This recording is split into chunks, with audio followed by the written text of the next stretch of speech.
C'est bon? C'est bon. Là, nous avons Tintin. Tintin au Congo. Tintin au Congo, Général de Gaulle. Général de Gaulle qui a abîmé l'Afrique. Oui, avec sa politique de la France-Afrique.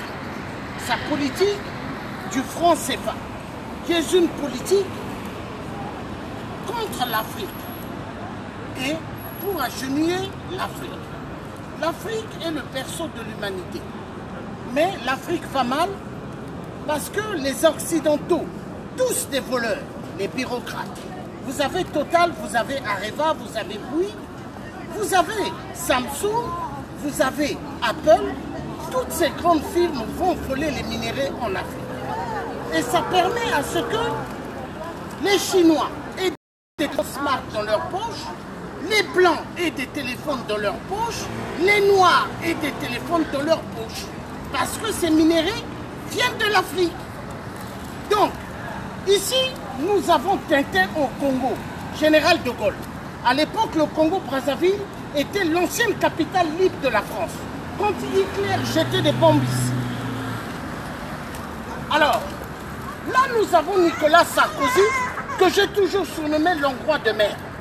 Nicolas Sarkozy, le grand mafieux, celui qui a toujours donné la possibilité aux dictateurs en Afrique de voler immensément de l'argent et de placer cet argent dans des banques européennes ainsi qu'américaines. Et ici, nous avons Emmanuel Macron, le président jeune qui se fait passer le président des pauvres, mais grandement faux. Emmanuel Macron, c'est le président des riches. Il travaille pour les riches. Alors les peuples français doivent comprendre que Emmanuel Macron n'est pas là pour eux. Hein? Le message doit être clair, ils doivent comprendre. Emmanuel Macron, là il salue Sassou Nguesso, le grand dictateur, qui n'a pas gagné les élections, qu'on appelle 8%, le grand voleur. Et en même temps, Emmanuel Macron encourage Ali Bongo, PDG des ordures au Gabon, qui n'a pas gagné aux élections. Il est là. Donc c'est la continuité de la France-Afrique. Et l'Afrique va mal à cause de la politique de la France. Mais pour que ça change, il faut que les peuples africains se lèvent. Parce que nous avons constaté aujourd'hui, on n'a pas seulement des problèmes avec les dictateurs, mais au fait avec le peuple africain. Le peuple africain, au fait, sont des peureux. Ils sont la majorité dans des églisettes. Ils sont là en train de crier Jésus-Christ. Ils sont là en train de lire des psaumes, des passages dans la Bible, en croyant que Dieu va venir les aider, leur rendre riches et libérer leur pauvreté. Mais en réalité, c'est grandement flou. Et la religion fait partie du discours de Léopold II. Allez-y les apprendre la bonne nouvelle. Il avait délégué cela à des missionnaires. À l'époque des colons, hein? Ils sont allés en Afrique. Ils ont appris aux gens ce que c'était Dieu. Mais en fait, la parole de Dieu que Léopold II envoyait les missionnaires, c'était une mission pour dépouiller l'Afrique. Et ça continue jusqu'au XXIe siècle. Ça continue. Ça continue pourquoi? Tintin au Congo. Quand nous voyons ici Tintin au Congo, nous voyons le cinéma de Tintin au Congo, Général de Gaulle. Et ça continue. Nicolas Sarkozy, Nicolas Sarkozy, Hongrois de mer. Et après, nous avons ici Emmanuel Macron, congolais. Et oublié par la diaspora des stades. Ceux qui aiment les documents ont oublié le général Moukoko et sous les barreaux. Et eux tous, ils sont fous du général Moukoko. Parce que pas mal ont pris de documents. Militer pour qu'ils sortent. Pas mal ont pris de documents, sont allés déposer à l'Élysée en demandant à être président et député et ministre au Congo. Mais il y a un problème. Donc vous voyez ici, Général Moukoko, dans la barre, le tribunal mensonger de 8%, un tribunal de mensonge, un tribunal de sang, et applaudi par le nouveau président Emmanuel Macron, qui a oublié que le vrai président qui devrait être à côté de lui, Général Moukoko. Mais vu général Moukoko... Mais ils se disent quoi là? Non, attends, mais vu il n'est pas nommé par la France. Donc on l'écarte, on met ça dans la photo. Maintenant, au fait, ils sont en train de parler. Non, mais ils traitent avec un criminel là. Mais ils traitent avec un... Qui est un prisonnier personnel qui est Mokoko. Oui, mais ils traitent parce qu'au fait, il y a des dossiers de détournement de fonds. Détournement de fonds, hein, et en même temps les détournements de minéraux en Afrique. Car Total qui vole le pétrole en Afrique, nous avons Areva qui vole l'uranium en Afrique, nous avons Apple qui vole le coltan en Afrique, qui vole le cobalt. Tous ces minéraux servent à la technologie des smartphones, à la technologie des tablettes, à la technologie des ordinateurs et ainsi que des machines dans les banques.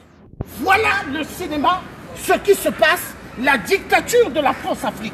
La dictature, mais ne blague pas, la dictature de la France-Afrique qui fait à ce que le système perdure en Afrique parce que les gens veulent voler. Donc il faut que ça cesse et ça doit cesser. Mais pour que ça cesse, il faut que le peuple français, en même temps les touristes, sachent ce qui se passe en réalité. Parce que nous avons un vrai problème. À l'époque, Sassou Nguesso est arrivé grâce à qui? Voilà, grâce à Jacques Chirac. Jacques Chirac, le discours, il avait dit quoi? Peuple français, la majorité, ce que vous avez dans vos porte-monnaies, viennent de l'Afrique. Et ils ont traité que Jacques Chirac était malade. Grandement faux. Parce que ce que les Français ont dans leur poche, l'argent qu'ils ont, mais ça vient de l'Afrique. C'est l'argent volé en Afrique. Les minéraux volés en Afrique. Et les Blancs devront comprendre, quand ils roulent en voiture, c'est l'essence qu'ils mettent dans leur voiture. Ça vient d'où? Ça vient de l'Afrique. Pour cela, on tue des gens en Afrique. On tue immensement. Mais l'homme blanc est content d'être dans sa Porsche, est content d'être dans sa Jeep, est content d'être dans une Golf. Mais c'est l'essence de l'Afrique. Nous avons ici Jacques Chirac, hein? Ancien président français. Hein? Donc, il fut mon président. Mais c'est un mafieux. Il a travaillé pour les dictateurs. Parce que quand nous votons des présidents en France, eux, ils vont faire la mafia en Afrique. Voilà pourquoi vous avez pas mal de migrants qui dorment dans les ruelles de Paris. Ils viennent ici parce que en Afrique, il y a la pauvreté. Parce que les dictateurs ont tout volé. Et ici, nous avons Emmanuel Macron, le président aimé. Hein? Mais un président qui fait croire qu'il est là pour les pauvres, mais en réalité non. Emmanuel Macron travaille pour les riches. Il ne travaille pas pour les pauvres. Il travaille pour les riches. Emmanuel Macron est jeune, mais en réalité il n'est pas jeune. Parce que quand vous regardez son épouse, elle ne fait pas jeune. Elle n'a pas 20 ans ou 25 ans. Non. Voilà. Et ici, nous avons le grand mafieux, Valéry Giscard d'Estaing, grand voleur des diamants de Bokassa. Il est là, Valéry Giscard d'Estaing, un grand voleur. Et ce Valéry Giscard d'Estaing, il prenait son téléphone et appelait Bokassa, envoie-moi ton épouse. Et Bokassa envoyait son épouse. Et Valéry Giscard d'Estaing, il jouissait bien avec la femme à Bokassa. Donc il a volé les diamants de Bokassa, sans compter la femme à Bokassa. Dans le lit, la France-Afrique. Voilà, la mafia. Et donc, il faut que les Français puissent connaître ce qui se passe en Afrique. Parce que tout ce que je suis en train de dire, on ne va pas leur expliquer cela dans les écrans de télé. Dans les écrans de télé, c'est des choses pour embrouiller le peuple français, qui ne puisse pas connaître les réalités des choses. Voilà. Donc, peuple français, il faut vraiment que vous sachiez ce qui se passe en Afrique. S'il vous plaît, toujours être debout pour le général Moukoko. Parce que dans la diaspora, tu es en train de barrer le truc. Dans la diaspora, les gens ont oublié le général Moukoko.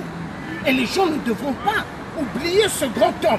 Même ceux, soi-disant, qui sont des opposants, soi-disant, comme Richard Baudry qui avait dit, il n'est pas un résistant ou un combattant, il est, non, il faut dire la vérité, il est un homme politique, il n'est pas un homme politique, c'est un escroc. Alors, tous ceux-là qui sont dans le net, ils sont là en train de critiquer le général Moukoko, mais au fait, ils ont oublié le général Moukoko. ils pensent qu'au pouvoir, et ils ont oublié cet homme qui est derrière les barres.